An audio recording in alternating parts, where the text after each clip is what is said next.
ஏசாயா தீர்க்கதரிசன புத்தகம் 60வது அதிகாரம் 1-2 வசனங்கள். எழுந்து பிரகாசி, உன் ஒளி வந்தது, கர்த்தருடைய மகிமை உன்மேல உதித்தது. இதோ இருள் பூமியையும் காரிருள் ஜனங்களையும் மூடும், ஆனாலும் உன்மேல் கர்த்தர் உதிப்பார், அவருடைய மகிமை உன்மேல காணப்படும். உன்மேல கர்த்தர் உதிப்பார், அவருடைய மகிமை உன்மேல காணப்படும். ஆண்டவருடைய மகிமை நம்மேல உதிக்கும், ஆண்டவருடைய மகிமை நம்மேல காணப்படும். இதுதான் இந்த ஆண்டு நமக்கு கொடுத்த வாக்குத்தத்த வசனம். இந்த வாக்குத்தத்த வசனத்தின் அடிப்படையிலேயே இந்த 8 மாதங்களாக நாம் ஆண்டுடைய வார்த்தைகளை நாம் தியானித்துக் கொண்டு வருகிறோம். கர்த்தருக்கு ஸ்தோத்திரம். இந்த ஏசாயா 60வது அதிகாரத்துல இன்றைக்கு ஆண்டவர் அவருடைய மகிமைப்படுத்துகிற ஒரு விசேஷித்த காரியத்தை நாம 7வது வசனத்திலும் 13வது வசனத்திலும் இருந்து இன்றைக்கு நாம் தியானிக்க போகிறோம். ஏசாயா 60வது அதிகாரம் 7வது வசனத்திலிருந்தும் 13வது வசனத்திலிருந்தும் நாம் தியானிக்க போகிறோம். நான் வாசிக்கிறேன். கேதாரின் ஆடுகள் எல்லாம் உன்னிடத்தில் சேர்க்கப்படும், நெபயோத்தின் கடாக்கள் உன்னை சேவித்து அங்கீகரிக்கப்பட்டதாய் என் பலிபீடத்தின் மேல் ஏறும், என் மகிமையின் ஆலயத்தை மகிமைப்படுத்துவேன். கர்த்தருடைய மகிமை உதிக்கும், கர்த்தருடைய மகிமை காணப்படும். எங்கே ஆண்டவர் மகிமைப்படுத்துகிறார் என்றால் மகிமையின் ஆலயத்தை மகிமைப்படுத்துவேன். அல்லேலூயா. ஏற்கனவே ஆலயம் என்பது மகிமை நிறைந்தது, அது மகிமையின் ஆலயம் என்று சொல்லப்படுகிறது. அந்த மகிமையின் ஆலயத்தை ஆண்டவர் இன்னும் என்ன செய்வாராம்? மகிமைப்படுத்துவேன் என்று வாக்கு பண்ணி இருக்கிறார். அல்லேலூயா. 13வது வசனத்தில் என் பரிசுத்த ஸ்தானத்தை சிங்காரிக்கும்படிக்கு லீபனோனின் மகிமையும் தேவதாரு விருட்சங்களும் பாய்மர விருட்சங்களும் புன்னை மரங்களும் கூட உன்னிடத்துக்கு கொண்டு வரப்படும். என் பாதஸ்தானத்தை மகிமைப்படுத்துவேன், என் பாதஸ்தானத்தை மகிமைப்படுத்துவேன், என் மகிமையின் ஆலயத்தை மகிமைப்படுத்துவேன், என் பாதஸ்தானத்தை மகிமைப்படுத்துவேன். அல்லேலூயா. கர்த்தருக்கு ஸ்தோத்திரம். இது ஆண்டவருடைய மகிமையின் ஆலயம். நாம் கூடி வருகிறது மகிமையினுடைய ஆலயம். இந்த மகிமையின் ஆலயத்தை அவர் மகிமைப்படுத்துவேன் என்று சொல்லி இருக்கிறார். அல்லேலூயா. அவருடைய பாதஸ்தானத்தை மகிமைப்படுத்துவேன் என்று சொல்லி இருக்கிறார். ஆண்டவருடைய பாதஸ்தானம். ஸ்தோத்திரம். வேதம் சொல்கிறது, நம்ம எல்லாருக்கும் தெரியும். ஏசாயா தீர்க்கதரிசன புத்தகத்துல 66வது அதிகாரம் 1வது வசனத்தில் ஆண்டவர் சொன்னார், கர்த்தர் சொல்லுகிறது என்னவென்றால், வானம் எனக்கு சிங்காசனம், பூமி எனக்கு பாதபடி. ஸ்தோத்திரம். நீங்கள் எனக்கு கட்டும் ஆலயம் எப்படிப்பட்டது, நான் தங்கி இருக்கும் ஸ்தலம் எப்படிப்பட்டது என்று சொல்லி கேள்வி கேட்கிறார். பூமி அவருக்கு பாதபடி. அதிலேயும் ஆண்டவருடைய ஆலயம் அவருடைய பாதஸ்தானம். அல்லேலூயா. இந்த பூமி எல்லாமே அவருடைய பாதத்துல தான் இருக்கிறது. அவருடைய பாதப்படியில இந்த பூமியில நாம இருக்கிறோம். விசேஷமா ஆண்டவருடைய ஆலயத்தை குறித்து அவர் சொல்லும் போது, என்னுடைய பாதஸ்தானம், என்னுடைய பாதம் இருக்கிற இடம் என்று ஆண்டவர் சொல்லி இருக்கிறார். அல்லேலூயா. அவருடைய பாதம் இருக்கிற இடத்தை அவர் என்ன பண்ணுவார்? மகிமைப்படுத்துவார். அவருடைய மகிமையின் ஆலயத்தை மகிமைப்படுத்துவார். அவருடைய பாதஸ்தானத்தை அவர் மகிமைப்படுத்துவார். அப்படி என்றால் என்ன அர்த்தம்? அவருடைய ஆலயத்தை தேவன் உயர்த்துவார். எல்லாரும் ஆமென் சொல்லுவோம். அல்லேலூயா. ஆமென். அவருடைய மகிமையின் ஆலயத்தை அவர் என்ன செய்வார்? உயர்த்துவேன் என்று சொல்லி இருக்கிறார், மகிமைப்படுத்துவேன் என்று சொல்லி இருக்கிறார். ஏசாயா தீர்க்கதரிசன புத்தகம் 2வது அதிகாரத்தை நீங்கள் திருப்பிக் கொள்ளும் பொழுது ஸ்தோத்திரம் உண்டாவதாக, அதைத்தான் ஆண்டவர் அங்கே சொல்லி இருக்கிறார். ஏசாயா தீர்க்கதரிசன புத்தகம் 2வது அதிகாரம் 2வது வசனத்தில் சொல்லும் போது, கடைசி நாட்களில் கர்த்தருடைய ஆலயமாகிய பர்வதங்களின் கொடுமுடியில் ஸ்தாபிக்கப்பட்டு மலைகளுக்கு மேலாக உயர்த்தப்படும், எல்லா சாதிகளும் அதற்கு ஓடி வருவார்கள். உயர்த்தப்படும். ஆண்டவருடைய ஆலயம் என்ன செய்யப்படுமா? உயர்த்தப்படுமா. மகிமையின் ஆலயம் மகிமைப்படுத்தப்படும், உயர்த்தப்படும். அப்போ எதுக்காக உயர்த்தப்படுகிறது? எல்லா ஜாதிகளும் அதற்குள்ள ஓடி வரும்படிக்கு உயர்த்தப்படுகிறது. அல்லேலூயா. என் மகிமையின் ஆலயத்தை மகிமைப்படுத்துவேன் என்று சொல்வதின் அர்த்தம் என்ன? எல்லாரும் அவருக்குள்ள ஓடி வருவதற்கு அவருடைய ஆலயம் உயர்த்தப்படும். அல்லேலூயா. கர்த்தருக்கு ஸ்தோத்திரம் உண்டாவதாக. அவருடைய பாதஸ்தானத்தை கர்த்தர் மகிமைப்படுத்துகிறார். ஸ்தோத்திரம். அதே ஏசாயா தீர்க்கதரிசன புத்தகம் 6வது அதிகாரத்தை திருப்பிக் கொள்ளும் போது 6வது அதிகாரம் 1வது வசனத்தில் நம்ம வாசிக்கிறோம். ஸ்தோத்திரம் உண்டாவதாக. உசியா ராஜா மரணமடைந்த வருஷத்தில் ஆண்டவர் உயர்வும் உன்னதமான சிங்காசனத்தின் மேல் வீற்றிருக்க கண்டேன். அவருடைய வஸ்திர தொங்கலால் தேவாலயம் நிறைந்தது. வஸ்திர தொங்கல் தேவாலயம் நிறைந்திருந்ததுன்னா அப்ப பாதம் எங்க இருந்தது? அவருடைய பாதம் எங்க இருந்தது? தேவாலயத்துல இருந்தது. அல்லேலூயா. அவர் பாதம் அங்கே இருந்ததுனாலதான் அந்த வஸ்திர தொங்கலின் அந்த மகிமை தேவ ஆலயத்தை என்ன செய்திருந்தது? நிறைந்து இருந்தது. பாதம் இருந்த இடம் தான் ஸ்தோத்திரம் வஸ்திர தொங்கல் இருந்த இடம். அப்ப ஆண்டவருடைய பாதஸ்தானம், ஆண்டவருடைய ஆலயம். எல்லாரும் ஆமென் சொல்லுங்க. அல்லேலூயா. ஆலயத்தை கர்த்தர் உயர்த்துவேன் என்று சொல்லி இருக்கிறார். அவருடைய பாதஸ்தானம், அவருடைய வஸ்திர தொங்கல் இருக்கிற இடம். இப்ப சொல்லுங்க, இங்க ஆண்டவருடைய பாதம் இருக்கிறது, ஆண்டவருடைய வஸ்திர தொங்கல் எல்லாம் இந்த இடம் நிறைந்திருக்கிறது. ஆமென். அல்லேலூயா. ஸ்தோத்திரம். ஆண்டவருடைய வஸ்திர தொங்கலினால் இந்த இடம் நிறைந்திருக்கிறது. நான் இப்போ நம்முடைய வாழ்க்கையில கர்த்தருக்கு ஸ்தோத்திரம் உண்டாவதாக. ஆண்டவர் அவருடைய பாதஸ்தானத்தை மகிமைப்படுத்துவேன் என்று சொல்லி இருக்கிறார். அவருடைய பாதஸ்தானம், அவருடைய பாதம் இருக்கிற இடம். ஸ்தோத்திரம். ஏசாயா தீர்க்கதரிசன சங்கீதம் 68வது சங்கீதம் 24வது வசனத்தை நாம் வாசிக்கும் பொழுது, சங்கீதம் 68:24, தேவனே உம்முடைய நடைகளை கண்டார்கள், பரிசுத்த ஸ்தலத்தில் நடந்து வருகிற நடைகளையே கண்டார்கள். ஆண்டவர் அவருடைய பரிசுத்த ஸ்தலத்தில் நடந்து வருகிறார். அல்லேலூயா. அப்ப அது அவருடைய பாதஸ்தானம். இப்ப இந்த இடத்துல அவர் என்ன செய்கிறார்? அவருடைய ஆலயத்துல, அவருடைய பரிசுத்த ஸ்தலத்துல அவர் நடந்து வருகிறார். அவருடைய நடைகளையே கண்டார்கள் என்று எழுதி இருக்கிறது. அல்லேலூயா. அப்ப இன்னும் சொல்ல போனா எப்படின்னா, அவர் உலாவுகிறார். கைகளை உயர்த்தி ஆமென் சொல்லுவோமாக. அல்லேலூயா. அவர் நடக்கிறார், அவர் உலாவுகிறார்.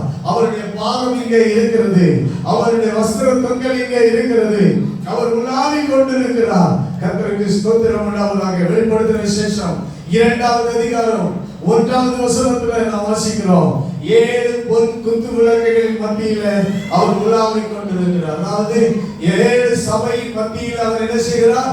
உலாவிக் கொண்டிருக்கிறார். சபை கூடி வருகிற இடத்துல அவர் என்ன செய்கிறார்? உலாவிக் கொண்டிருக்கிறார். ஆமென். நாம் கூடி வந்திருக்கிறோமே, இந்த இடம் அவருடைய ஆலயம். இங்கே அவர் என்ன செய்கிறார்? நடக்கிறார். இங்கே அவர் உலாவுகிறார். கைகளை உயர்த்தி ஆமென் சொல்லுவோம். இங்கே அவருடைய பாதஸ்தானம் இருக்கிறது. எத்தனை பேர் அதை உணர்கிறீங்க? அல்லேலூயா. இந்த முக்கியத்துவத்தை நாம், தேவனுடைய ஆலயத்தின் முக்கியத்துவத்தை நாம் அறிய வேண்டும். ஆண்டவருடைய ஆலயம் என்று சொன்னால் அது தேவனுடைய பாதஸ்தானம். ஆண்டவருடைய ஆலயம் என்று சொன்னால் அதிலே அவர் உலாவிக் கொண்டிருக்கிறார், அதில் அவர் நடக்கிறார். அவருடைய நடையை காண வேண்டும். அல்லேலூயா. அவர் உலாவிக் கொண்டிருக்கிறவராய் இருக்கிறார். அவருடைய வஸ்திர தொங்கல் இங்கே இருக்கிறது. அவர் இங்கே உயர்ந்திருக்கிறார். கர்த்தருக்கு ஸ்தோத்திரம். புதிய ஏற்பாட்டுல யோவான் 10வது அதிகாரம் 23வது வசனத்துல ஆண்டவர் தேவ ஆலயத்தில் அந்த மண்டபத்தில் உலாவிக் கொண்டிருந்தார் என்று எழுதப்பட்டிருக்கிறது. தேவனுடைய வீட்டை குறித்து உண்டான பக்தி வைராக்கியம் அவரை ரட்சித்தது என்று எழுதியிருக்கிறது. அல்லேலூயா. ஆண்டவருடைய வீடு, தேவனுடைய வீடு, பிதாவின் வீடு என்கிற ஒரு பக்தி வைராக்கியம் அவருக்குள்ள இருந்தது. அவருடைய வீட்டில் அவர் உலாவிக் கொண்டிருந்தார். கர்த்தருக்கு ஸ்தோத்திரம். வியாபார வீடாக்காதீர்கள் என்று சொன்னார். எனவே ஆண்டவருடைய வீட்டை அவர் முக்கியப்படுத்துகிறார். அல்லேலூயா. அப்பதான் எல்லாரும் வர முடியும். கைகளை உயர்த்தி ஆமென் சொல்லுவோம். அல்லேலூயா. அவருடைய பாதஸ்தானத்தை அவர் என்ன செய்கிறார்? மகிமைப்படுத்துகிறார். அவருடைய மகிமையின் ஆலயத்தை அவர் என்ன செய்கிறார்? மகிமை படுத்துகிறார். கர்த்தருக்கு ஸ்தோத்திரம். அப்போ ஆண்டவர் அவருடைய ஆலயத்தை மகிமைப்படுத்துவார் என்றால் நாம் அவருடைய ஆலயத்துக்கு முக்கியத்துவம் கொடுக்க வேண்டும். ஆண்டவர் அவருடைய பாதஸ்தானத்தை மகிமைப்படுத்துகிறார் என்றால் நாம் கூடி வருவதற்கு முக்கியத்துவம் கொடுக்க வேண்டும். அல்லேலூயா, ஸ்தோத்திரம் உண்டாவதாக. அவருடைய சமூகத்துக்கு நாம் முக்கியத்துவம் கொடுக்க வேண்டும். அவருடைய ஆலயத்துக்கு நாம் முக்கியத்துவம் கொடுக்க வேண்டும். கர்த்தருக்கு ஸ்தோத்திரம் உண்டாவதாக. இன்றைக்கு அவருடைய ஆலயத்துக்கு முக்கியத்துவம் கொடுத்தவர்கள் ஒரு 3 பேரை நான் சொல்லி வாசிக்கிறேன். எஸ்ராவின் புத்தகம் 7வது அதிகாரம் 27வது வசனம். எஸ்ரா 7வது அதிகாரம் 27வது வசனம். எருசலேமில் உள்ள கர்த்தருடைய ஆலயத்தை அலங்கரிக்க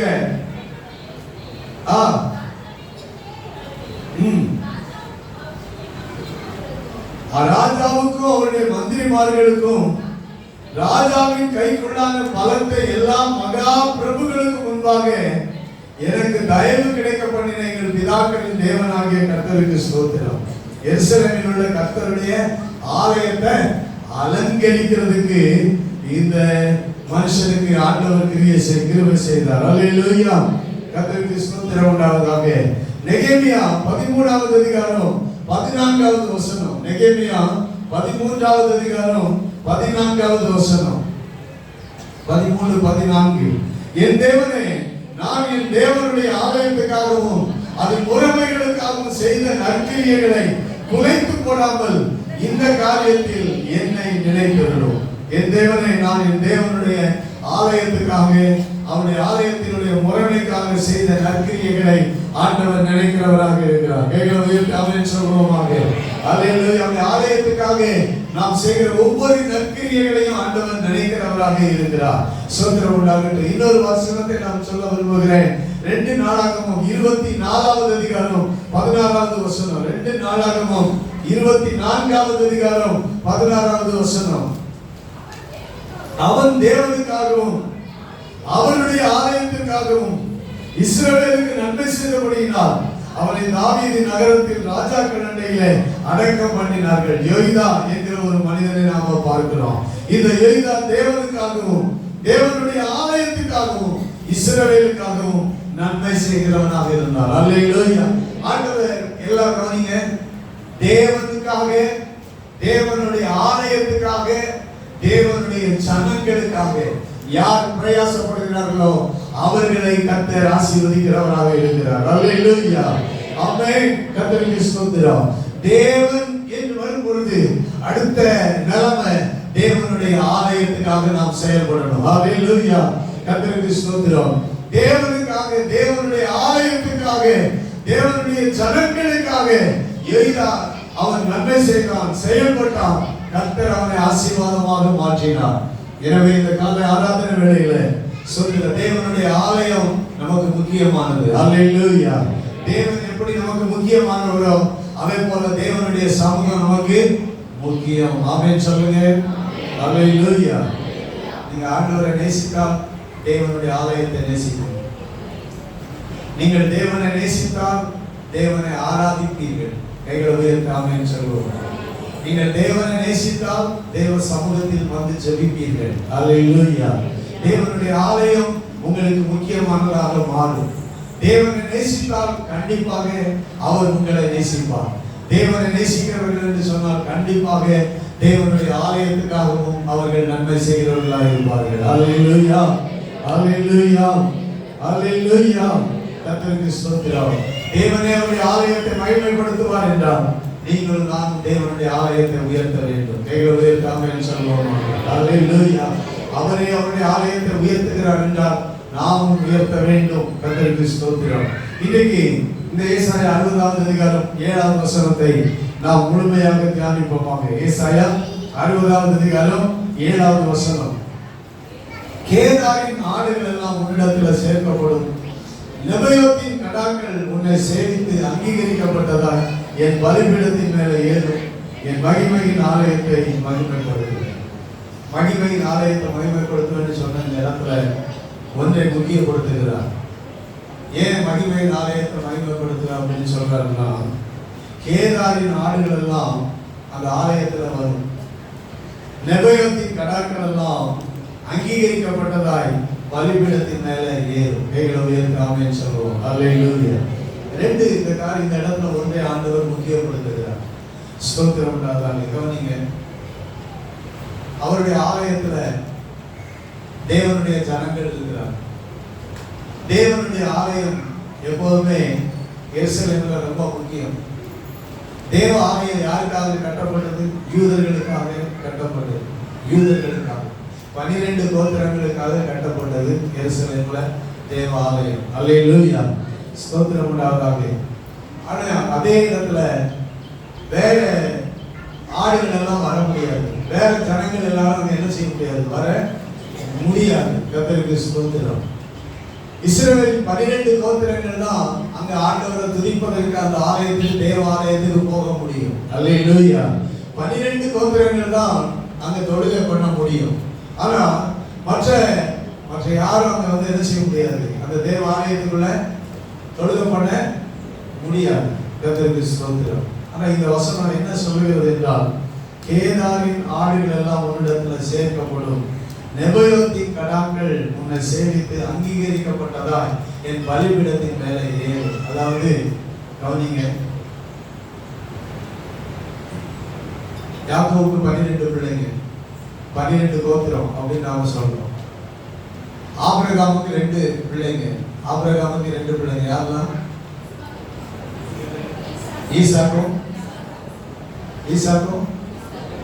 இஸ்மவேலும். யாக்கோபு ஈசாக்கும் இஸ்மவேலும். ஸ்தோத்திரம் உண்டாவதாக. ஈசாக்கும் இஸ்மவேலும். ஈசாக்குக்கு எத்தனை பிள்ளைங்க? ஈசாக்கு எத்தனை பிள்ளைங்க? 2 பிள்ளைங்க. ஆனா இஸ்மவேலுக்கு எத்தனை பிள்ளைங்க? இஸ்மவேலுக்கு எத்தனை பிள்ளைங்க? 12 பிள்ளைங்க. கவனிங்க, ஈசாக்குக்கு 2 பிள்ளைங்க, இஸ்மவேலுக்கு 12 பிள்ளைங்க, 12 கோத்திரம் இஸ்மவேலுக்கு. அதுக்கு அப்புறம் தான் ஈசாக்குக்கு பிறந்த பிள்ளைங்க ஏசா, யாக்கோபு 2 பிள்ளைங்க. இதுல யாக்கோபுக்கு அதுக்கு அப்புறம் தான் என்ன வந்தாங்க? 12 கோத்திரம் வந்தாங்க. ஆனா அதுக்கு முன்னாடியே இஸ்மவேலுக்கு எத்தனை கோத்திரம் வந்துச்சு? 12 கோத்திரம் வந்துச்சு. ஆதியாகமத்தின் புத்தகம் 25வது அதிகாரத்துல நாம இத பார்க்கிறோம். ஆதியாகமம் 25வது அதிகாரத்துல நாம இத பார்க்க முடியும். ஸ்தோத்திரம் உண்டாவதாக. 12 கோத்திரம், 13வது வசனம். ஸ்தோத்திரம் உண்டாவதாக. 13வது வசனம், பற்பல சந்ததிகளாய் பிரிந்த இஸ்மவேலின் புத்திரர்களுடைய நாமங்களான இஸ்மவேலுடைய மூத்த மகன் நெபயோத், பின்பு கேதார். 12 பெயர்களை அங்க பார்க்கிறோம். 12 பெயர்களை நம்ம அங்க பார்க்கிறோம். இந்த நெபயோத், கேதார் என்பதுதான் நம்ம ஏசாயா 60வது அதிகாரத்தில் நாம வாசிக்கிறோம். என்ன வாசிக்கிறோம்? நெபயோத்தின் கடாக்கள், கேதாரின் ஆடுகள் அங்கீகரிக்கப்பட்டதா என் பலிபீடத்தின் மேல ஏறும் அப்படின்னு ஆண்டவர் சொல்லி என் மகிமையின் ஆலயத்தை மகிமைப்படுத்துவேன் அப்படின்னு சொல்லி இருக்கிறாரு. இப்ப இந்த நெபயோத், கேதார் இவங்க யாரு? இஸ்மவேலுடைய பிள்ளைகள். இஸ்மவேலுடைய பிள்ளைகள். ஆபிரகாமின் சந்ததி தான் தேவனுக்கு ஏற்றவர்கள், தேவனை ஆராதிக்கிறவர்கள் என்று இருந்த நிலைமை மாறும். கைகளை உயர்த்தி ஆமென் சொல்லுவோம். இஸ்ரவேலுடைய 12 கோத்திரங்களுக்கு மட்டுமல்ல தேவனுடைய ஆலயம், தேவனுடைய ஆலயத்தில் இஸ்மவேலின் 12 கோத்திரங்களுக்கும் இடம் உண்டு. ஆமென் சொல்லுங்க. நான் சொல்லுகிற சத்தியத்தை நீங்கள் புரிந்து கொள்ள வேண்டும்.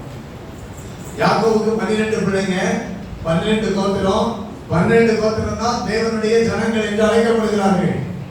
இப்போ ஆண்டவர் இங்க தீர்க்கதரிசனமா சொல்றாரு, நெபயோத்தின் கடாக்களும் கேதாரின் ஆடுகளும் என் பலிபீடத்தில் அங்கீகரிக்கப்பட்டதாக ஏறும், என் மகிமையின் ஆலயத்தை மகிமைப்படுத்துவேன். அப்படிங்கிற அர்த்தம் என்ன என்றால், சோத்திரமுள்ள இஸ்மவேலின் சந்ததியும் என்னுடைய ஆலயத்தில் அங்கீகரிக்கப்படும். ஆமென் சொல்லுங்க.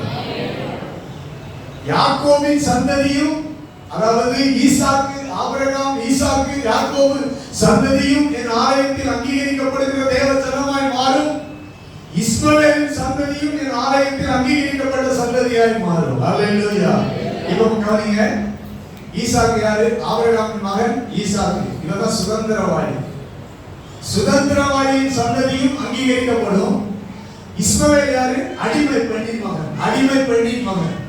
அடிமை பெண்ணின் மகனாக இருந்தாலும் அடிமைத்தனத்துக்குள்ள வந்திருந்தாலும் அவர்களும் தேவனுடைய ஆலயத்திற்குரியவர்களாக மாறுவார்கள். சுதந்திரவாளிகளும் இயேசுவின் சபைக்குரியவர்கள், அடிமைத்தனத்துக்குரியவர்களும் இயேசுவின் சபைக்குரியவர்கள். அல்லேலூயா, அல்லேலூயா. மறுபடியும் நான் சொல்கிறேன், நான் சுதந்திரவாளி, நான் தான் இந்த ஆண்டவருக்கு மிக சொந்தம் நெருங்கினவர்கள் என்று யார் சொன்னாலும் சரி, அவர்களும் தேவனுக்கு சொந்தமானவர்கள். தேவனுக்கு விரோதமாக அடிமைத்தனத்துக்குள்ள இருந்தாலும் அவர்களும் தேவனுடைய ஆலயத்துக்குள் வருவார்கள். அல்லேலூயா. இஸ்மவேலின் சந்ததியா இருந்தாலும் அவன் ஆபிரகாமின் சந்ததி. அல்லேலூயா. நான் மறுபடியும் சொல்கிறேன், ஈசாக்கு எப்படி ஆபிரகாமுக்கு பிறந்தாரோ அதே போல இஸ்மவேல் யாருக்கு பிறந்ததுதான்? ஆபிரகாமுக்கு பிறந்தவர் தான். அப்ப இந்த உலகத்துல இந்த இஸ்மவேலர்கள் அன்னைக்கு ஸ்தோத்திரம் உண்டாவதாக. இந்த அதிகாரத்தை நீங்க வாசித்து பார்த்தீங்கன்னா 18வது வசனத்துல, ஆதியாகமம் 25:18 அவர்கள் ஆவிலா துவக்கி எகிப்துக்கு எதிராக அசீரியாவுக்கு போகிற வழியில் இருக்கும் சூர் மட்டும் வாசம் பண்ணினார்கள்.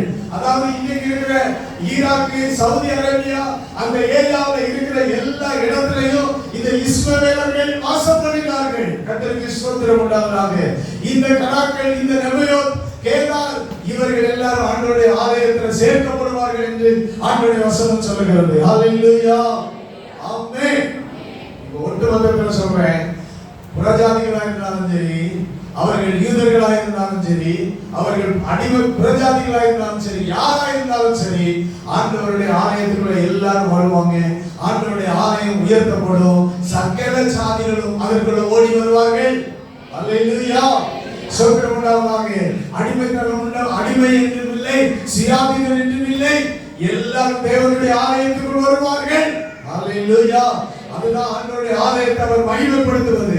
என் ஆலயத்தை, மகிமையின் ஆலயத்தை மகிமைப்படுத்துவேன் என்று ஆண்டவர் சொல்லி இருக்கிறார். ஆண்டவருடைய ஆலயம் எல்லாருக்கும் செல்ல வேண்டும். கைகளை உயர்த்தாம சொல்லுவோம். அதான் புதிய ஏற்பாட்டுல எல்லாரையும் ஆண்டவர் உள்ள கொண்டு வந்தார். கைகளை உயர்த்தாம சொல்லுவோம். அல்லேலூயா, அல்லேலூயா. அவருடைய சபை என்கிற அவருடைய ஆலயத்துக்குள்ள எல்லாரையும் ஆண்டவர் கொண்டு வந்துட்டாரு. என் அடிமையும் நான் அங்கீகரிப்பேன், சுயாதீனனையும் நான் என்ன செய்வேன்? அங்கீகரிப்பேன். அடிமை செலுத்துகிற பலியும் நான் அங்கீகரிப்பேன், சுயாதீனம் செலுத்துகிற பலியும் நான் அங்கீகரிப்பேன். அல்லேலூயா. நெபயோத்தின் கடாக்களும் என் பலிபீடத்துல அங்கீகரிக்கப்பட்டதாய் ஏறும். கேதாரின் ஆடுகளும் என் பலிபீடத்துல அங்கீகரிக்கப்பட்டதாய் மாறும். எல்லாரையும் நான் ஏற்றுக்கொள்வேன். கைகளை உயர்த்தாமல் சொல்லுவோம். எல்லாரையும் நான் அங்கீகரிப்பேன். அல்லேலூயா. வருத்தப்பட்டு பாரம் சுமக்கிறவர்களே, நீங்கள் எல்லாரும் இடத்துல வாருங்கள், நான் உங்களுக்கு இளைப்பாறுதலை தருவேன். அல்லேலூயா. எல்லாரையும் நான் ஏற்றுக்கொள்வேன். ஒருவரையும் நான் புறம்பே தள்ளுவதில்லை. எல்லாரையும் நான் ஏற்றுக்கொள்கிறேன். எல்லாரையும் ஆலயத்துக்குரியவர்கள், எல்லாரையும் மந்தைகள், எல்லாரையும் பிள்ளைகள், நான் எல்லாரையும் அங்கீகரிப்பேன் என்று சொல்லி ஆண்டவர் இந்த பூமிக்கு வந்து எல்லாரையும் ஏற்றுக்கொண்டிருக்கிறார், எல்லாரையும் அங்கீகரித்திருக்கிறார். எனவே அவருடைய சபை, அவருடைய ஆலயம் எல்லாருக்கும் உரியது. அதுதான் மகிமைப்படுத்தப்பட்டிருக்கிறது. அல்லேலூயா. கர்த்தருக்கு ஸ்தோத்திரம் உண்டாவதாக. ஆமென். அல்லேலூயா. ஸ்தோத்திரம் உண்டாகட்டும். இன்னைக்கு நான் இந்த இடத்துல சொல்றேங்க, இந்த இஸ்மவேல் 137 வயசு தான் இருந்தார். ஆனா ஈசாக்கு 180 வயசு இருந்தார். கைகள் உயர்த்தாமல் சொல்லுவோம். இஸ்மவேல் எத்தனை வயசு? 137. ஆனா ஈசாக்கு எத்தனை வயசு? கவனிங்க. ஆபிரகாமுடைய பிள்ளைங்க யாரு? ஈசாக்கும் இஸ்மவேலும். இப்போ சொல்லுங்க, இஸ்மவேல் எத்தனை வருஷம் இருந்தாரு? 137 வருஷம் உயிரோட இருந்தாரு. ஈசாக்கு எத்தனை வருஷம் இருந்தாரு? 180. 180.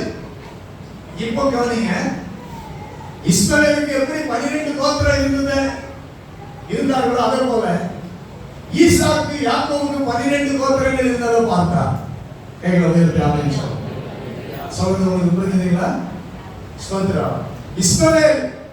இஸ்மவேலுக்கு எப்படி 12 கோத்திரங்கள், 12 பிள்ளைகள், 12 கோத்திரங்கள் இருந்ததோ அதே போல ஈசாக்கு இஸ்மவேல் மரித்த பிறகு ஈசாக்கு 190 வரைக்கும் 180 வரைக்கும் உயிரோடு இருந்தாங்க. யாக்கோபு அதுக்கப்புறம் தானே 12 கோத்திரம் அவனுக்கு பிறந்தது. 12 பிள்ளைகள் 12 கோத்திரத்தையும் ஈசாக்கு என்ன செய்தாரு பார்த்தார். எனக்கும் எத்தனை கோத்திரம் இருக்கு? 12 கோத்திரம் இருக்கு. இஸ்மவேலுக்கு 12 கோத்திரம் இருந்ததுன்னா ஈசாக்கு எனக்கு என்ன இருக்கு? 12 கோத்திரங்கள் இருக்குங்கிறத பார்த்த பிறகுதான் மரித்தார். கரங்களை உயர்த்தி அல்லேலூயா சொல்லுவாங்க. அல்லேலூயா. அப்போ ஈசாக்கின் அந்த பெரிய அந்த ஆண்டவருடைய பிள்ளைகள், ஆண்டவருடைய சந்ததி இன்றைக்கு எல்லாரும் ஆண்டவருக்கு உரியவர்கள். அல்லேலூயா. கர்த்தருக்கு ஸ்தோத்திரம் உண்டாவதாக. நான் ஆண்டவருடைய பிள்ளைகளே, நீங்கள் எல்லாரும் எப்படி ஆண்டவருக்கு உரியவர்கள், அதே போல இந்த உலகத்தில் இருக்கிற எல்லாருமே ஆண்டவருக்கு உரியவர்கள். அல்லேலூயா. ஸ்தோத்திரம். யூதர்கள் எப்படி ஆண்டவருக்கு உரியவர்களோ அதே போல உலகத்தில் இருக்கிற மற்ற எல்லா மார்க்கத்தார்களும் ஆண்டவருக்கு உரியவர்கள். அல்லேலூயா. கர்த்தருக்கு ஸ்தோத்திரம் உண்டாவதாக. எனவே எல்லாரும் ஆண்டவருடைய ஆலயத்துக்குள்ள வருவார்கள். எத்தனை பேர் விசுவாசிக்கிறீங்க? எத்தனை பேர் விசுவாசிக்கிறீங்க? எல்லாரும் அவருடைய ஆலயத்துக்குள்ள வருவாங்க. அவருடைய ஆலயம் உயர்த்தப்படும். அவருடைய மகிமையின் ஆலயத்தை கர்த்தர் என்ன செய்வார்? உயர்த்துவார். எதை உயர்த்துவார்? நம்முடைய ஆலயத்தை உயர்த்துவார். ஆமென். அல்லேலூயா.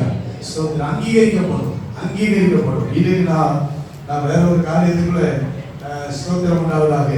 நாம் அங்கீகரிக்கப்படுகிறது, அக்செப்ட் பண்ணணும். ஆண்டவர் நம்ம என்ன செய்கிறாரு? ஏற்றுக்கொள்ளணும். ஆண்டவர் நம்மை ஸ்தோத்திரம் நாம் கொடுக்கிறதை கனம் பண்ணணும். அல்லேலூயா. ஸ்தோத்திரம் உண்டாவதாக. அவருக்கு பிரியமானதாக இருக்கணும். நமக்கு நம்முடைய பலியை அவர் அங்கீகரிக்கிறார். அல்லேலூயா. கடாக்களை, அந்த ஆடுகளை அங்கீகரிக்கப்பட்டதாய் என்னுடைய பலிபீடத்துல ஏதும். கர்த்தருக்கு ஸ்தோத்திரம். ஆபேல் அவருடைய காணிக்கையை கர்த்தர் என்ன செய்தாரு? அங்கீகரித்தார். அதே போல எல்லா அவரிடத்துல வருகிற எல்லாரையும் ஆண்டவர் என்ன செய்கிறாரு? அங்கீகரிக்கிறார். கர்த்தருக்கு ஸ்தோத்திரம் உண்டாவதாக. நான் சொல்றேன், நாம் மகிமையை காண வேண்டும் என்றால் நாம் எல்லாரும் தேவனால் அங்கீகரிக்கப்பட வேண்டும். அல்லேலூயா. அதான் இதுக்கு ஃபர்ஸ்ட் பாயிண்ட். முக்கியமாக சொல்ல வருகிறது. ஸ்தோத்திரம். உங்கள் மேல், என் மேல், சபையின் மேல் மகிமை காணப்படணும். அங்கீகாரம் இல்லாம என்ன வராது? மகிமை வராது. ஆண்டவர் அங்கீகரிக்கணும். ஆண்டவர் ஏற்றுக்கொள்ளணும். நம்ம ஏற்றுக்கொள்ளணும். நம்மை அங்கீகரிக்கணும். ஸ்தோத்திரம். அவருக்கு உகந்ததா நம்ம அங்கீகரிக்கணும். நம்ம அக்செப்ட் பண்ணணும். ஸ்தோத்திரம். நாம கொடுக்கிறத அவர் கனம் பண்ணணும். கர்த்தருக்கு ஸ்தோத்திரம் உண்டாவதாக. அல்லேலூயா. ஸ்தோத்திரம். அது ஏற்றுக்கொள்ளக்கூடியதா இருக்கணும். எல்லாம் பெஸ்டா இருக்கணும். ஸ்தோத்திரம் உண்டாவதாக. அப்படிப்பட்டதை ஆண்டவர் அங்கீகரிக்கிறார். தேவனுடைய பிள்ளைகள், இன்னைக்கு நான் ஒரே வார்த்தையில சொல்றேன். இதுக்கு அர்த்தம், நீங்களும் நானும் எல்லாம் தேவனுடைய ஆலயம். எங்களுடைய சொல்றேன். நம்முடைய சரீரம் தேவனுடைய ஆலயம். அல்லேலூயா. நாம தான் யாரு? இப்போ நீங்க எல்லாரும் யாரு? தேவனுடைய ஆலயம். உங்க எல்லாரையும் ஆண்டவர் என்ன செய்வார்? அங்கீகரிக்கிறார். நீங்க எல்லாரையும் உயர்த்துகிறார். அல்லேலூயா. ஸ்தோத்திரம். உங்க ஆலயம் அங்கீகரிக்கப்படணும். நீங்க அங்கீகரிக்கப்படணும். ஆண்டவர் உங்களை ஏற்றுக்கொள்ளணும். அவருக்கு பிரியமானதா இருக்கணும். கர்த்தருக்கு ஸ்தோத்திரம் உண்டாவதாக. இதுக்கு ஒரே காரியம் என்னன்னா, உங்க சரீரத்தினாலும் உங்க ஆவியினாலும் தேவனை மகிமைப்படுத்துங்க. அல்லேலூயா. ஸ்தோத்திரம் உண்டாவதாக. உங்க சரீரம், நீங்கள் கிரயத்துக்கு கொள்ளப்பட்டீர்கள். நான் வசனத்தை சொல்ல நேரம் ஆகும். நீங்கள் என்ன செய்தீர்கள்? ஒன்று வருந்தியல்ல, நீங்கள் கிரயத்துக்கு கொள்ளப்பட்டீர்கள் என்று வேதம் சொல்கிறது. நீங்கள் தேவனுடைய ஆலயமாய் இருக்கிறீர்கள். உங்கள் சரீரத்தில் தேவனுடைய ஆவியானவர் வாசமாய் இருக்கிறார் என்று அறியீர்களா? உங்கள் சரீரத்தினாலும் உங்கள் ஆவியினாலும் தேவனை மகிமைப்படுத்துங்கள். சோத்திர. பிரியமான சகோதரனே, உங்கள் சரீரங்களை பரிசுத்தமும் பிரியமுமான ஜீவ பலியாக தேவனுக்கு ஒப்புக் கொடுங்கள். கைகளை உயர்த்தி அல்லேலூயா சொல்லுவோமாக. அப்ப அங்கீகரிக்கப்படுகிற நம்மை தேவன் அங்கீகரிக்கிற பலியாக இருக்கணும். அங்கீகரித்தல். ஸ்தோத்திரம் உண்டாவதாக. அல்லேலூயா. ஒண்ணு, நம்ம மகிமை காணப்பட என்ன செய்யணும்? நம்ம என்ன செய்யணும்? ஆண்டவர் அங்கீகரிக்கணும், ஏற்றுக்கொள்ளணும். ஒரு நாள் ஏற்றுக்கொண்டார். இன்னைக்கு ஆராதனை நம்ம ஏற்றுக்கிட்டு இருக்கிறாரா? நீங்க அப்படியே இப்ப நாம எல்லாம் வந்திருக்கிறோம். இங்க இடத்துக்கு நம்ம வந்திருக்கிறோம். இங்க இப்பொழுது நம்மை அவர் என்ன செய்யணும்? அங்கீகரிக்கணும். அல்லேலூயா. இங்க நம்ம அங்கீகரிக்கணும். இப்பொழுது அப்பதான் ஆசீர்வாதம். அல்லேலூயா. ஸ்தோத்திரம். ஆண்டவர் நாம் செலுத்துகிற பலிகளை அவர் அங்கீகரிக்கணும். ஸ்தோத்திர பலிகளை அவர் அங்கீகரிக்கணும். நம்மை அவர் அங்கீகரிக்கணும். ஸ்தோத்திரம். அதுதான் முக்கியம். இரண்டாவது ஸ்தோத்திர அலங்காரம். கைகளை உயர்த்தி ஆமென் சொல்லுவோம். முதல்ல அங்கீகாரம், இரண்டாவது அலங்காரம். ஸ்தோத்திரம். ஆண்டவருடைய ஆலயம் அலங்காரமாக இருக்கிறது. கைகளை உயர்த்தி ஆமென் சொல்லுவோம். ஆண்டவருடைய ஆலயத்தை ஆண்டவர் வருகிறவர்களை அங்கீகரிக்கிறார். ஏசாயா 60வது அதிகாரத்துல நெபயோத்தின் கடாக்களை அங்கீகரிக்கிறார். கேதாரின் ஆடுகள் அங்கீகரிக்கப்படுகிறது. அவருடைய பலிபீடத்தின் மேல் ஏறுகிறது. என் மகிமையின் ஆலயத்தை மகிமைப்படுத்துவேன் என்று சொல்லி இருக்கிறார். 13வது வசனம், என் பரிசுத்த ஸ்தானத்தை சிங்காரிக்கும்படிக்கு அலங்கரிக்கும்படிக்கு, அல்லேலூயா, ஸ்தோத்திரம், அங்கீகரிக்கும்படிக்கு, இரண்டாவது அலங்கரிக்கும்படிக்கு லீபனோனின் மகிமையும் தேவதாரு விருட்சங்களும் பாய்மர விருட்சங்களும் புன்னை மரங்களும் கூட உன்னிடத்துக்கு கொண்டு வரப்படும். என் பாதஸ்தானத்தை மகிமைப்படுத்துவேன். அல்லேலூயா. ஆண்டவருடைய ஆலயத்தை இரண்டாவது அலங்கரிக்கிற ஒரு காரியம். அல்லேலூயா. ஆண்டவருடைய ஆலயம் அங்கீகரிக்கப்படுகிற, எல்லாம் உள்ள வருது, எல்லாம் அங்கீகரிக்கப்படுகிறது. இரண்டாவது ஆண்டவருடைய ஆலயம் அலங்கரிக்கப்படுகிறது, சிங்காரிக்கப்படுகிறது. ஆண்டவருடைய பரிசுத்த ஸ்தானம் சிங்காரிக்கப்பட வேண்டும். அல்லேலூயா. ஆண்டவருடைய பரிசுத்த ஆலயம் ஸ்தோத்திரம் அலங்கரிக்கப்பட வேண்டும். அல்லேலூயா. ஸ்தோத்திரம். இன்னைக்கு அலங்கரிக்கிறதுக்கு பல பொருட்கள் இருக்கிறது. அன்றைக்கு அலங்கரிப்பதற்கு என்ன இருந்தது? லீபனோனின் மகிமை, லீபனோனின் மகிமை, தேவதாரு விருட்சங்கள், பாய்மர விருட்சங்கள், புன்னை மரங்கள் எல்லாம் தேவ ஆலயத்துக்கு கொண்டு வரப்பட்டு தேவ ஆலயம் அலங்கரிக்கப்பட்டது. கவனிங்க, சாலமோன் தேவாலயத்தை கட்டினார். எருசலேமில் அவர் கட்டின ஆலயம் வெளிப்புறம்லாம் கல்கள், உள்ள பாத்தீங்கன்னா எல்லாத்தையும் அந்த கேது மரம் உள்பகுதி எல்லாமே எப்படி இருக்கும்? கேது மரங்கள், அப்படியே உள்பகுதி எல்லாம் மரம். அந்த மரத்துல வேலைப்பாடுகள் செய்யப்பட்டிருக்கும். அதை பார்த்தாலே அவ்வளவு பிரம்மாண்டமான அலங்கரிப்பு தேவ ஆலயத்தில் இருந்தது. கைகளை உயர்த்தி அல்லேலூயா சொல்லுவோம். அல்லேலூயா. தேவதாரு விருட்சங்கள், அந்த கேது மரத்தினுடைய அந்த அலங்கரிப்பு அவருடைய அந்த ஆலயத்துக்குள்ள இருந்துச்சு. இன்னும் அந்த ஆலயத்துக்குள்ள அந்த அதையும் மேல பொன்னால மூடினார். கைகளை உயர்த்தி ஆமென் சொல்லுவோம். அல்லேலூயா. கர்த்தருக்கு ஸ்தோத்திரம். அப்ப எவ்வளவு அலங்காரம் இருந்திருக்குன்னு யோசித்து பாருங்க. தேவனுடைய ஆலயத்தில் எவ்வளவு அலங்காரம் இருந்தது. கர்த்தருக்கு ஸ்தோத்திரம் உண்டாவதாக. அந்த அலங்காரம் இன்னைக்கு நான் எதை அலங்காரம் என்று சொல்கிறேன் என்றால் ஸ்தோத்திரம், பரிசுத்த அலங்காரம். கைகளை உயர்த்தி ஆமென் சொல்லுவோம். அல்லேலூயா. கர்த்தருக்கு ஸ்தோத்திரம். அதை அலங்கரிக்க வேண்டும். தேவனுடைய ஆலயம் அலங்கரிக்கப்பட வேண்டும். ஸ்தோத்திரம். தேவனுடைய ஆலயத்தில் தேவன் நம்மை அங்கீகரிக்க வேண்டும். தேவனுடைய ஆலயத்தை அலங்கரிக்க வேண்டும். அலங்கரிப்பது எது? பரிசுத்தம். ரெண்டு வசனத்தை வாசித்து முடிப்போம். கர்த்தருக்கு ஸ்தோத்திரம் உண்டாவதாக. சங்கீதங்களின் புத்தகம் 93வது சங்கீதம் 5வது வசனம். 93வது சங்கீதம் 5வது வசனம். உமது சாட்சிகள் மிகவும் உண்மை உள்ளவைகள். கர்த்தாவே, பரிசுத்தமானது நித்திய நாளாக உமது ஆலயத்தின் அலங்காரமாய் இருக்கிறது. பரிசுத்தமானது நித்திய நாளாக உமது ஆலயத்தினுடைய அலங்காரமாய் இருக்கிறது. ஆண்டவருடைய ஆலயத்தினுடைய அலங்காரம் என்னன்னா, எவ்வளவு மரம் இருந்து அலங்கரிச்சாலும், எவ்வளவு பொன்னால் அலங்கரிச்சாலும், எல்லாவிலேயே எப்படி நாம் இந்த ஆலயத்தை அலங்கரித்தாலும் பிரதான அலங்கரிப்பு பரிசுத்தம். அல்லேலூயா. இந்த பரிசுத்தம் என்பது தேவனுடைய ஆலயத்தின் நித்திய அலங்காரமாக இருக்கிறது. சொல்கிற காலமாய் நித்தியமாய் ஆண்டவருடைய ஆலயத்தின் அலங்காரம் பரிசுத்தம். கர்த்தருக்கு ஸ்தோத்திரம். அல்லேலூயா. ஆமென். அந்த பரிசுத்தம் இருந்தால் அந்த பாதஸ்தானம் மகிமைப்படும். அல்லேலூயா. ஸ்தோத்திரம் உண்டாவதாக. பாதஸ்தானத்தை மகிமைப்படுத்துவேன். ஸ்தோத்திரம். பரிசுத்த அலங்காரம் இங்கே இருக்கும்போது ஆண்டவருடைய பாதஸ்தானம் மகிமைப்படுகிறது. அதை சங்கீதம் 96வது சங்கீதம் 9வது வசனத்தை வாசிக்கும் போது 96:9 பரிசுத்த அலங்காரத்துடனே கர்த்தரை தொழுது கொள்ளுங்கள், பூலோகத்தாரே நீங்கள் யாவரும் அவருக்கு முன்பாக நடக்குங்கள். பரிசுத்த அலங்காரத்துடனே கர்த்தரை தொழுது கொள்ளுங்கள். ஒரு பரிசுத்த அலங்காரம். அல்லேலூயா. ஸ்தோத்திரம். அதோடு ஆண்டவரை நாம் தொழுது கொள்வதற்கு எப்போதும் பரிசுத்த அலங்காரம் இருக்க வேண்டும். ஸ்தோத்திரம். ஆவியோடும் உண்மையோடும் பரிசுத்தத்தோடும் ஆண்டவரை நாம் தொழுது கொள்ள வந்திருக்கிறோம். ஆண்டவர் நம்மை அங்கீகரிக்கிறார். அவர்தான் அவருடைய அலங்காரமாக இருக்கிறது. அல்லேலூயா. கர்த்தருக்கு ஸ்தோத்திரம் உண்டாவதாக. ஆமென். இன்னைக்கு இந்த காலை ஆராதனை வேளையில நாம் அலங்கரிக்கப்பட்ட ஒரு ஆராதனையாக இருக்கிறதா? பரிசுத்தமுள்ள ஒரு ஆராதனையாக நாம் ஆண்டவருக்கு ஆராதனை செய்கிறோமா? அங்கீகரிக்கிற ஆராதனையாக இருக்கிறதா? பரிசுத்தமான ஒரு ஆராதனையாக இருக்கிறதா? ஸ்தோத்திரம். அதுதான் தேவன் மகிமை அங்கேதான் காணப்படும். அல்லேலூயா. ஸ்தோத்திரம் உண்டாவதாக.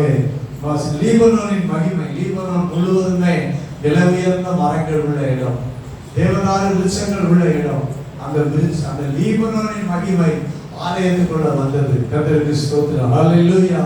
சாரோனின் மகிமை ஆலயத்துக்குள்ள வந்தது. ஸ்தோத்திரம். ஏசாயா தீர்க்கதரிசன வசனம் 35வது அதிகாரம் 2வது வசனம். ஸ்தோத்திரம். அது மிகுதியாய் செழித்து பூரித்து ஆனந்த களிப்புடன் பாடும் லீபனோனின் மகிமையும் கர்மேல் சாரோன் என்பவைகளின் அலங்காரமும் அதற்கு அழைக்கப்படும். அல்லேலூயா. லீபனோனின் அலங்காரம், லீபனோனின் மகிமை, கர்மேல் சாரோன் என்பவைகளின் மகிமை, அலங்காரம். சாரோன் என்றால் சாரோனினுடைய ரோஜா, பூக்கள் நிறைந்த இடம், பசுமை நிறைந்த இடம். கர்மேல் என்பது எலியா அங்கே ஆண்டவர் கர்த்தரே தெய்வம் என்று நிரூபித்த ஒரு அந்த மகிமை நிறைந்த இடம். இந்த சோத்திரம் லீபனோனின் மகிமை, கர்மேல் சாரோன் என்பவைகளின் மகிமை, இதுக்கு மேல கர்த்தருடைய மகிமை. அல்லேலூயா. ஸ்தோத்திரம். இந்த எல்லா மகிமையும் ஆண்டவருடைய பிள்ளைகளுடைய வாழ்க்கையில நிறைந்திருப்பதாக. கர்த்தருடைய ஆலயத்தை கர்த்தர் மகிமைப்படுத்துவாராக. கர்த்தருடைய ஆலயத்தை கர்த்தர் உயர்த்துவாராக. தேவனுடைய பிள்ளைகள் எல்லாம் மறுபடியும் கவனிக்கிறீங்களா? எல்லாம் கவனிங்க. என் மகிமையின் ஆலயத்தை, என் மகிமையின் ஆலயத்தை மகிமை படுத்துவேன். அப்படின்னா என்ன? அங்கீகரிக்கப்படணும். அல்லேலூயா. நம்ம எல்லாம் அங்கீகரித்தாலும் ஆண்டவர் மகிமைப்படுத்துவார். நம்ம எல்லாரும் அங்கீகரிக்கப்பட்டவர்களாய் மாறணும். என் பாதஸ்தானத்தை மகிமைப்படுத்துவேன். அல்லேலூயா. நாம் பரிசுத்த அலங்காரமாய் வாழ வேண்டும். இந்த இடத்துக்குள்ள ஆண்டவருக்கு பரிசுத்த அலங்காரத்தோட நாம காணப்படணும். இன்னைக்கு நம்ம அலங்காரம் இல்லை, ஆனால் நீங்களும் நானும் பரிசுத்த அலங்காரமாய் நித்தியமாய் ஆண்டவரை ஆராதிக்கும் போது ஆண்டவர் இந்த பாதஸ்தானத்தை மகிமைப்படுத்துவார். அல்லேலூயா.